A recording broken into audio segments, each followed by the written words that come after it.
Hey friends, I hope you're having an amazing day. This is a shameless plug going out to my free downloads. I just loaded up cycling snacks. So these are a great way to make your own healthy snacks for training inside, outside, or for the family. So go to askcoachsylvie.com and download them today. All right, everybody, welcome to another episode of Secrets from the Saddle All Things Cycling Podcast. So I thought I'd do something different. I'm going to stand up and I'm going to talk, and my shirt is going to completely clash with that picture behind me, but who cares? That was, by the way, made by my late Uncle Rial. Very talented guy.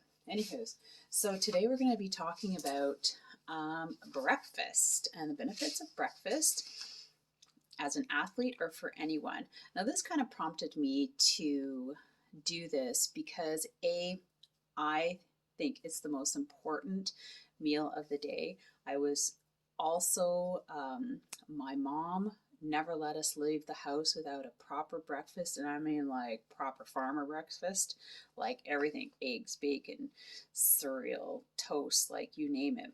So it's super important, and I have went through my life with that importance, and I distill it on my kids. And but there are other people who think differently, and there's no right. Well, there is a right way, but there's, it's just the way you think about it, and maybe kind of the trend you're following. So here are the 7 benefits of eating breakfast, and this goes for everybody. Most importantly, everybody, not just athletes. Now, number 1 is a fuel and nutrition. So, basic formula for breakfast is you pair carbs with proteins. Now, that's your eggs, protein shake. So, you have like a homemade toast or fruit, things like that, or granola. These are the things that I like to do for breakfast. It'll happen. One of 3 things will happen. 1, I'll make a meal replacement shake that has everything I need in it, and I don't have to worry about it. That's number 1. Number 2, I'll make an eggs and toast and avocado. Number 3 will be some sort of cereal or granola or oats with protein shake, like protein powder. So that's something. Oh, and Sundays is pancakes, but there's always protein powder in it and syrup. So those are my 3 go-to breakfasts for the week. Okay. Now, the thing is that, carbs give our body the energy we need to get started and your brain the fuel to take on the day. Also, protein gives you the staying power because it is a slow release type of energy, right? That helps you feel full until your next meal. Now, here, like I have in the notes some ideas, and they're low fat, milk, yogurt, cottage cheese for protein, and these are also half carbs. If you ever look at their nutritional consistency, half carbs, half protein. So I would add an extra protein, scoop of protein in there always. I always do that.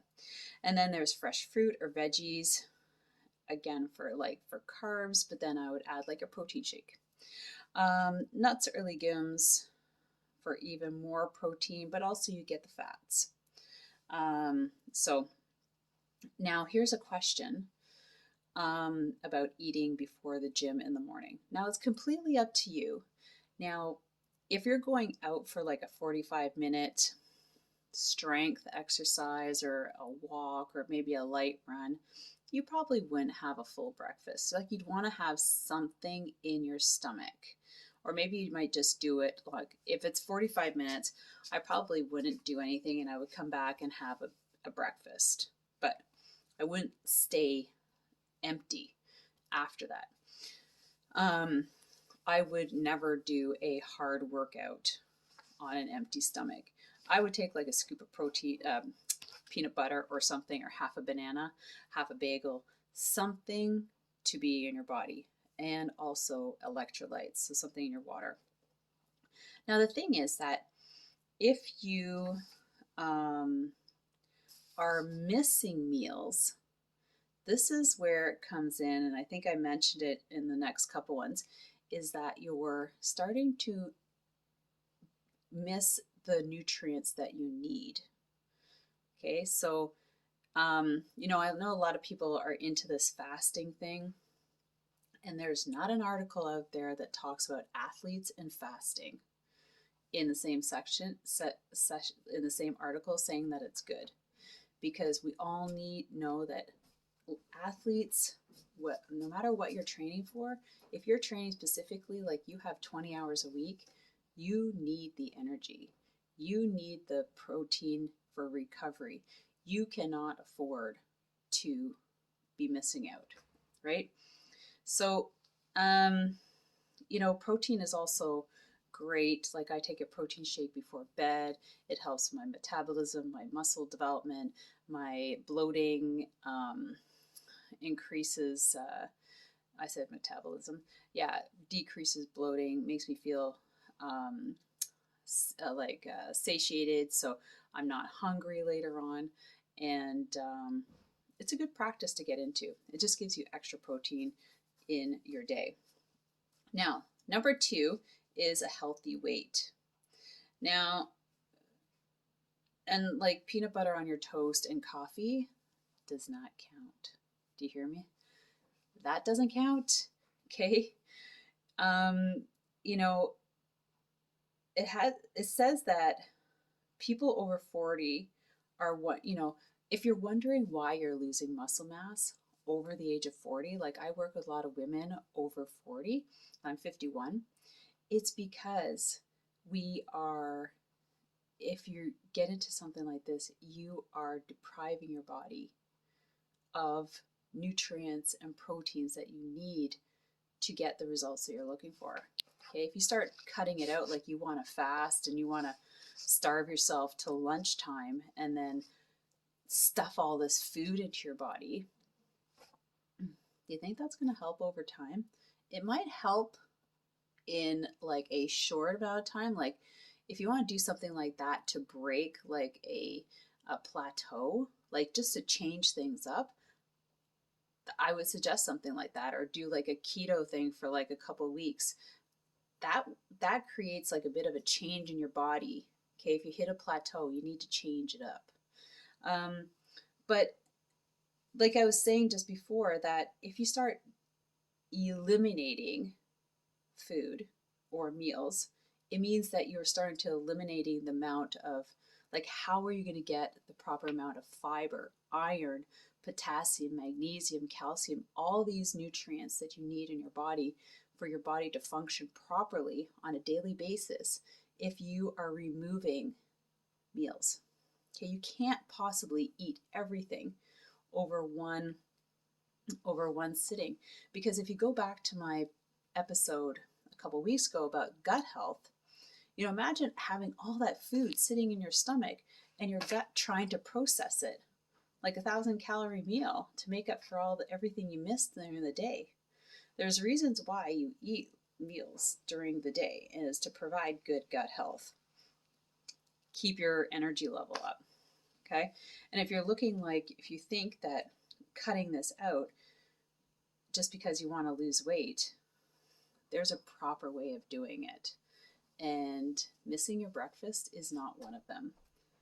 Okay, you want to be making sure your breakfast is on par and number 1, and you've got energy for the day. And plus, it helps with your bone density and your muscle development. So if you're out there wanting to work out and tone muscles, well, you need to be eating for it. You can't like deprive yourself and then decide that, wonder why you're not getting the results you're getting. Okay, it doesn't work that way. Okay, if you look at bodybuilders or athletes, they don't starve themselves, and they do very well. High performance, like your performance, high performance could be their high performance, right? And building muscle, releasing weight, eating the right proper food. All right, number 3 is controlling your blood sugar. So if you haven't eaten from the night before, say since 6 o'clock, go all the way 12 hours to 6 a.m., you wake up, you don't eat till 7. I mean, nobody expects you to roll out of bed and then stuff your face. Nobody does that, right? Get up, have your coffee, eat breakfast, leave or take breakfast with you. Okay, but the thing is that you're breaking a fast from the night before. So that intermittent fasting, holding yourself out to like 9, 10, 11 o'clock, just prolonging yourself is not a good idea. I see a lot of people do that, but they don't eat well when they are eating. So what is the point, right? So eating breakfast helps keep your blood sugar levels steady during the day. Whether you have, let's talk about diabetes, that's a whole insulin level. It happens from your food. And you need to keep your blood sugar level balanced. So that means, a lot of protein in there, the right amount of carbs for sugars. And for people who have normal glucose test results, this might help you avoid insulin resistance, which can lead to diabetes. So eating a balanced meal, balance throughout the day, 5 meals. Drop in spikes in your blood sugar can also affect your mood. So remember, the hangry person, you don't want to be the hangry person. You want to be nice and even keel. You want to go through those spikes in the afternoon when you're eating like a high carb lunch, and then you're starving in like an hour and you go for the chocolate. So it can affect your moods, make you more nervous, grumpy, angry, anxious. And then number 1, 2, 3, 4, it's good for your heart. Okay, it's good for your heart. You should be doing that. Recent studies show a link between breakfast and heart health. In 2017, the Journal of American College of Cardiology reported that people who skip breakfast are more likely to have atherosclerosis. Say that fast. Don't worry, it's in the show notes. That's when your arteries narrow and harden because of the buildup of plaque. It can lead to heart attack and stroke. These people are also more likely to have bigger waistlines, weigh more, and higher blood pressure and cholesterol levels. So, if you're going to miss breakfast, you better have a healthy lineup for the rest of the day. Okay? Don't think that, skipping meals is the answer to losing weight. It is not. You will cram on those calories, those pounds faster you know what's happening. Maybe that's related to high blood pressure, which over time can raise your odds for heart problems. Or maybe without breakfast, you'll have a harder time getting the recommended amount of dietary daily fiber. So that goes back to number 2, healthy weight. You start removing those meals, you start removing the nutrients that you need, like the right amount of fiber. And we all know that the majority of North American adults get only half of the fiber that they need. And that keeps you healthy. Another study that found breakfast skippers have a higher risk of heart disease also points out that they are more likely to smoke, drink more alcohol, and exercise less. 2, unhealthy habits can lead to heart problems. And this is where I want to talk about culture and also habits that were distilled in us from our parents. So I met a lot of people and I work with a lot of women who, as they were young, they weren't encouraged to eat breakfast, or there was no breakfast for whatever reason. And later on in their college lives, they just never ate breakfast because they're too busy. And then now in their adult age, they tell me, I've never eaten breakfast. I have not eaten breakfast in so long. It's not a thing I do. And you know what? You're going to have to relearn it. Relearn, reteach your body to be able to consume food in the morning. It's not an excuse. You just like decades ago decided this wasn't good. And now it's become a habit, a really bad habit. So taking that habit and making it right. So reteaching yourself, relearning. We can all relearn bad habits if you want to. So and also following these trends, intermittent fasting, low carbs, low fat, no carbs, no fat. Like all these things are so bad. The thing is that it's in us to make better choices on the food. You need a protein, you need a carb, you need fats, you need vegetables. But you can overeat on all of them. So portioning out serving sizes. You see this all the time. It's a real thing. So try it out. If you need to get a special plate for it, then do it. The next one is having more energy for work, or your day, school, whatever it is ahead of you. I can tell you that if I don't eat breakfast by at least 10 o'clock, and sometimes it happens because I'm downstairs working out and I get into like doing all sorts of other things, I am hungry.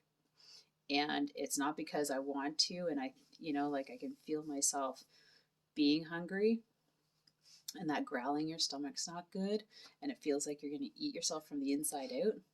That's not a good feeling. That's bad gut health.